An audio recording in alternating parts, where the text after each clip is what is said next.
Well, I've got my festive apron on, so you know that can only mean one thing. We're gonna bake today. So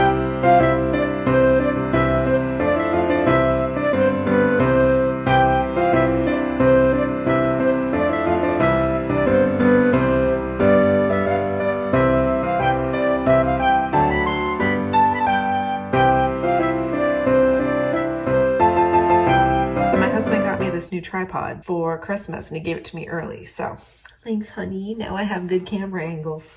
I've got my stand mixer here. You can just use a regular hand mixer or your big strong muscles, but I don't have those, so I'm gonna use this. You need 1 cup of butter. This is like my tried and true sugar cookie recipe. I think I got this recipe, I wanna say it was in a Canadian Living magazine. I'll write it out for you guys down below though, but it's not my recipe, so I'll try and find the original one. I'm not quite sure.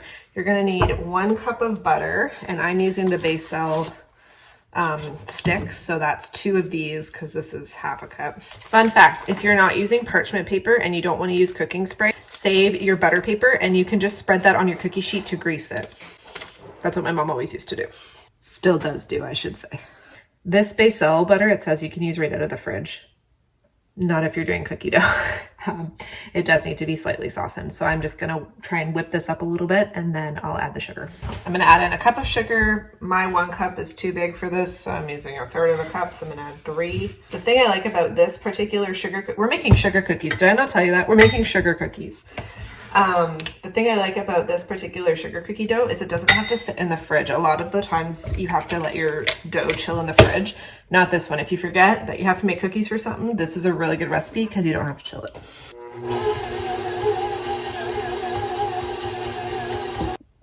Okay, so I've whipped my butter and sugar and it is the consistency of icing. That's what you're looking for. Nice and soft and fluffy. That's what's going to make your cookies really soft and nice and fluffy. Now we're gonna add in our vanilla, just a teaspoon. I never measure. Perfect.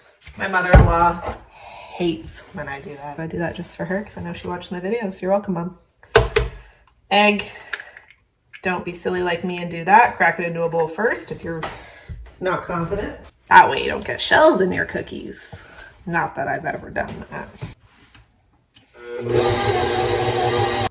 All right, that's looking glorious. I'm gonna do my dry ingredients in a separate bowl now and then add them in.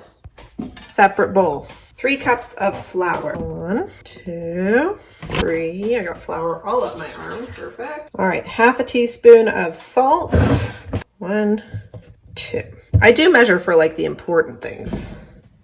I'm gonna whisk all the dry ingredients together and then we'll slowly add this to the wet. A little bit at a time so you don't get flour all over your kitchen.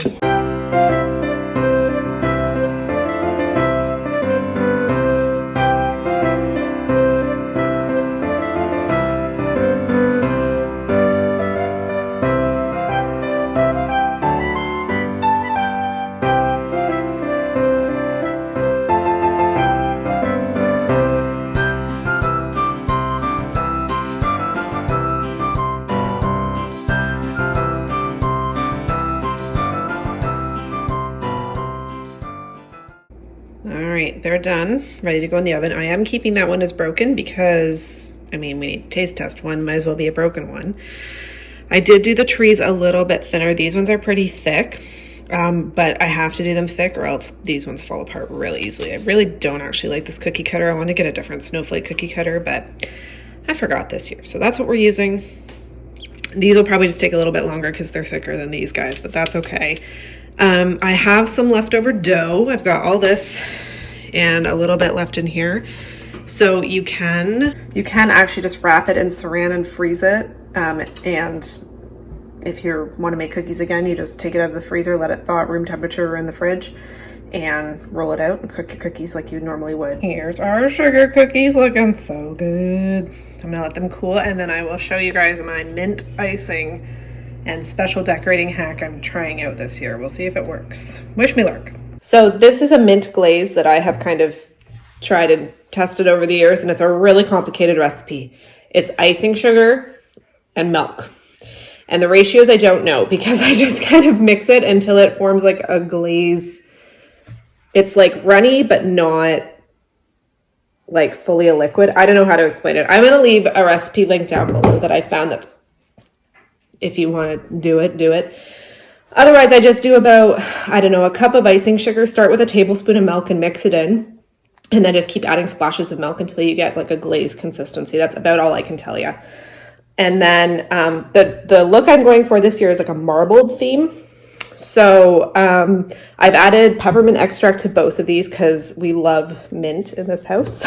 And again, start with a little bit and work your way up. Make sure you taste it. If it's not strong enough, add a little bit more. So what I'm going to do is in my first one, I'm going to start with my snowflakes. So I picked blue and purple food coloring, and I'm just going to take a little bit of each color on a toothpick and kind of swirl it into the glaze. And we're going to make like a marbled effect. So that's what it looks like. So now I'm going to take a cookie, dip it in the top, pull it out and let it sit for a second and drip, and then flip it over. Oh, that worked perfect. I'm so excited. Okay, let's do another one. Yes. Who's hungry again? And I will say, make sure you put a piece of parchment under your thing, under your baking rack, because it will drip, but I'm obsessed. And these are the kind of interruptions I get to deal with. Okay, I'm obsessed. That works so good. I'm gonna do red and green, I think, for the trees.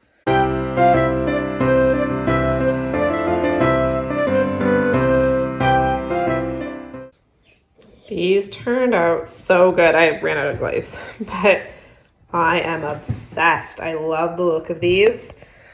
These ones turned out the best. Love it. All right, for this next recipe, we're gonna need butter. 1 cup of melted butter, some sweetened condensed milk, butterscotch chips, regular chocolate chips, unsweetened coconut, some chopped pecans, and some graham cracker crumbs. Any guesses what we're making? Lots of different names for them: magic bars, hello dollies, magic squares, whatever. However, this recipe is from Walt Disney World. We are making Disney magic bars, people. Who's excited? I am. I'm not putting you in the corner, but you are in the corner. Not the naughty corner, just the corner. I had to move my hot chocolate bar. Oh, kitchen. Okay, let's make some Disney World magic bars. Apparently this recipe comes from Disney World.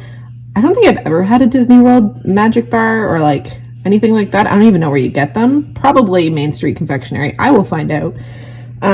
But basically you just pour all this stuff in a pan and bake it. What could go wrong? Okay, first up, we're gonna melt 1 cup of butter. So 2 sticks for me. So I'm just gonna take it and rub it on the bottom. You can use cooking spray, but since I have these anyway, might as well use them. Okay, so now we need 2 cups of graham cracker crumbs. I bought them pre-ground, or pre-crumbled, pre-smashed. 1, 2, and I love this recipe already because you make it all in the pan. Add in my butter, and then you just mix that up and make it into a crust, I guess. I should preface, this is a new to me recipe. I've never made this before. Oh, shush. I feel like this is gonna be way too soupy. I feel like that's too soupy. I'm gonna add a little bit more graham cracker, just because I want the bottom to hold up for these bars. That's kind of the point. So I pressed it into the bottom. My instinct is telling me that's not enough graham cracker, but I've already altered the recipe, so we're gonna leave it. All right, next we sprinkle over the chocolate chips and the butterscotch chips. I'm really good at measuring chocolate chips. Now, these are mostly for my husband. He loves magic bars. Hello dollies, I believe, is what he grew up calling them. Oh, it smells so good. All right, we're gonna sprinkle over some butterscotch chips until my heart's content. I love the smell of coconut. It's probably one of my favorites. I have a lot of favorite scents, but oh, coconut. I think either you love coconut or you hate coconut. I don't think there's an in-between. Do you like coconut? Or do you not like coconut? Let me know. You could probably make these without the coconut. You could probably just use extra nuts and extra chips. And then we just drizzle over an entire can of sweetened condensed milk. Let's make sure we get it all out. We wouldn't want to leave any calories behind now, would we? Chopped pecans. Buy them chopped if you want to make your life easy. I couldn't find any chopped, so I got to do the hard work, but that's okay. Also, I'm being constantly interrupted currently by my 2-year-old, needing snacks, needing stickers, needing water, needing everything. So this will probably be, ooh, someone's getting a delivery. This will probably be the last recipe I make this afternoon, and then I'm going to come back tonight, and I have 2 more recipes to make tonight. I am not a huge fan of nuts in general. Like, I love a good peanut, but like pecans, walnuts, like I like them, but not so they're overpowering, you know what I mean? Like, I love peanut flavored stuff, but like if you were just to say like, here, chomp on some walnuts, I'd be like, no thanks. What do pecans even taste like? I don't even know the last time I had a pecan. Mix it with that. I'm sure it'd be great. You could put like garbage in there and I'm sure it would taste great. Also, is it pecan or pecan or pecan? Pecan, or pecan? Let me know down in the comments below. Pecans on the thing. I feel like the only time pecans are like given the spotlight is at the holidays because you have like pecan pie. Do you say pecan pie? No, you say pecan pie. But that's enough pecans for my liking. Maybe the pecans are to like cancel out some of the sugar. I don't know, make them like healthy. Nuts are healthy. A cup of pecans. Then you throw it in the oven. How easy was that? Throw it in a thing? I have no dishes to do other than the ones I made for the cookies. So that's what I'm gonna do now. Dish break.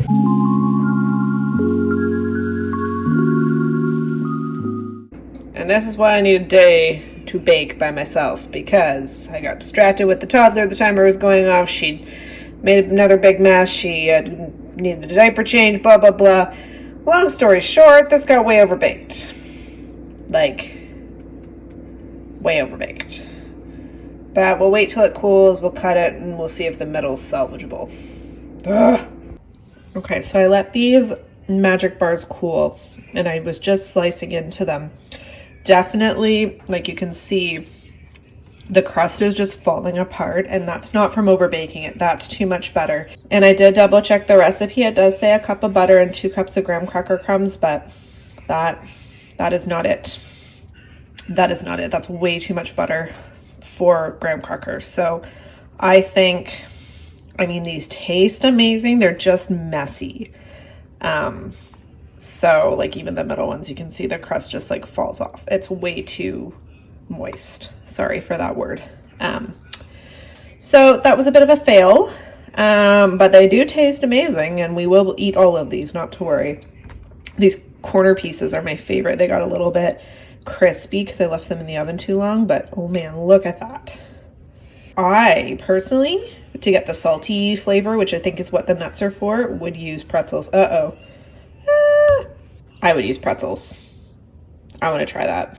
Okay, next we're going to make some peanut butter bars. This is a no-bake recipe, so you're going to need some graham cracker crumbs, creamy peanut butter, icing sugar, chocolate chips, and butter. That's it. And it's no bake. Wow, let's do it. Peanut butter and chocolate fixes everything, so let's do it. Combine melted butter, sugar, and graham crackers. I gotta melt the butter. Let's melt the butter in the same bowl we're gonna measure everything else in so we don't dirty another dish. Life tips with stuff. Don't do more than you have to, guys. That's rule number 1. Okay, butter's melted. We need 2 cups of crushed graham crackers. See, now this seems like a much better ratio than the other one. 2 cups of powdered sugar. Icing sugar. What have you. Again, half cup, maybe a little more. We'll call that 2 cups. So we mix this together and then add peanut butter. Okay. I feel like you could use like a stand mixer. This is going to be quite thick, but I really didn't want to wash that again. And this bowl could go in the dishwasher, and then I just have to wash the spoon. Oh, this is going to be real thick. See, that already looks better than the previous one. Like the ratio of butter to stuff, way better. 1 1/4 cups of creamy peanut butter. So my mother-in-law is gonna kill me. Again, I'm gonna eyeball this. Measure if you have to, but I kind of know what. That's, you know, we'll say that's 1/2 cup. That should be good. I can see her. She's just rolling her eyes right now, and I'm probably gonna get a text in a little bit being like, would you just use your measuring cups, woman? I like driving you nuts, mother-in-law. Oh my gosh, this already smells so good. I mean, it's butter, peanut butter, graham crackers, sugar. What could go wrong? A stand mixer definitely would have been a good choice, but then I wouldn't be getting a great arm workout in. 9 by 9. All right. If you want a tip for how to keep your parchment paper in your 9 by 9, I'll show you. Just take some cooking spray, spray the bottom, and then press it in. Magic. All right, we're gonna throw this in here. Quite literally, apparently. This is a new to me recipe as well. This is one I've never made.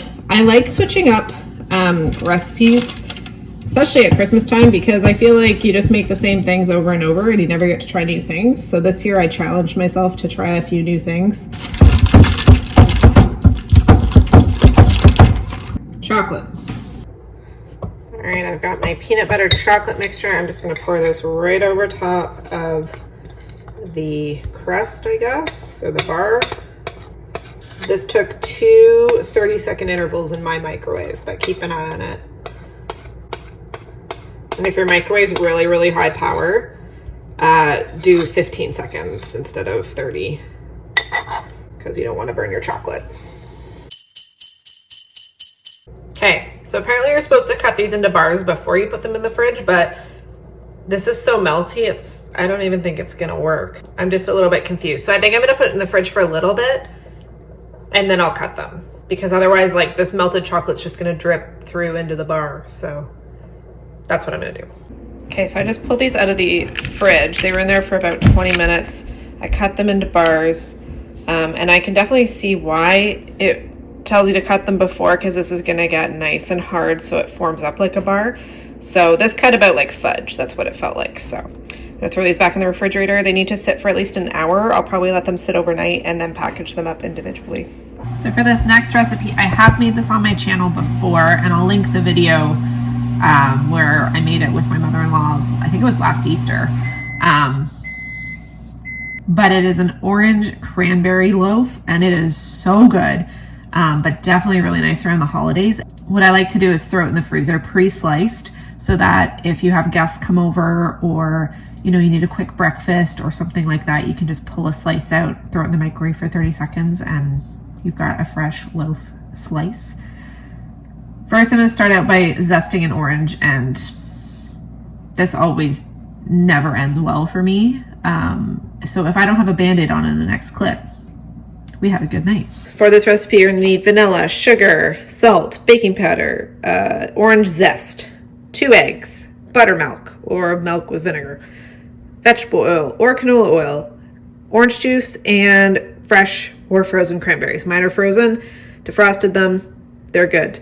Okay, so in my bowl, I'm going to whisk together the flour, baking powder, and salt until well combined. Oh, flour. That was another thing you guys needed that I didn't tell you. How nice of me.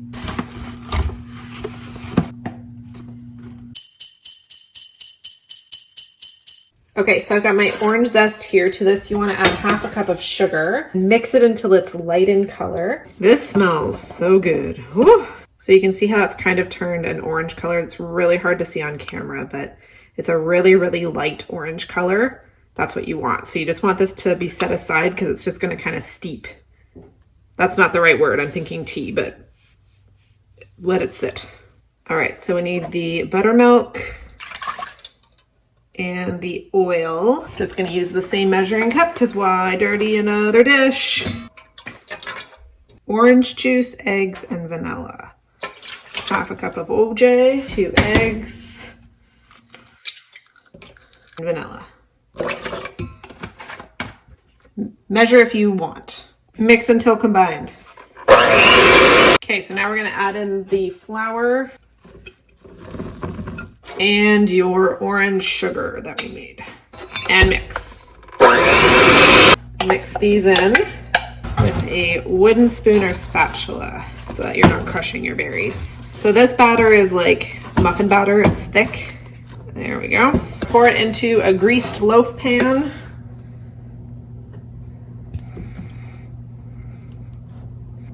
All right, so there we have it. I'm gonna throw it in the oven for about 70 to 75 minutes at 350. And while it's cooking, I'm gonna show you how to make the glaze for it. All right, so in this bowl, I've got 2 to 3 tablespoons of orange juice. I did about 3, and then 2 teaspoons of orange zest, and I'm gonna add in a cup of powdered sugar, mix it all together, and then once your bread is slightly cooled, you can pour this glaze on top. Okay, so once again, I put parchment paper underneath my baking rack, poured the glaze over top. It's now hardened. I'm gonna wait for this to cool, slice it, and stick it in the freezer. But that's it for tonight, guys. I hope you enjoyed this bake with me, and I will see you all tomorrow.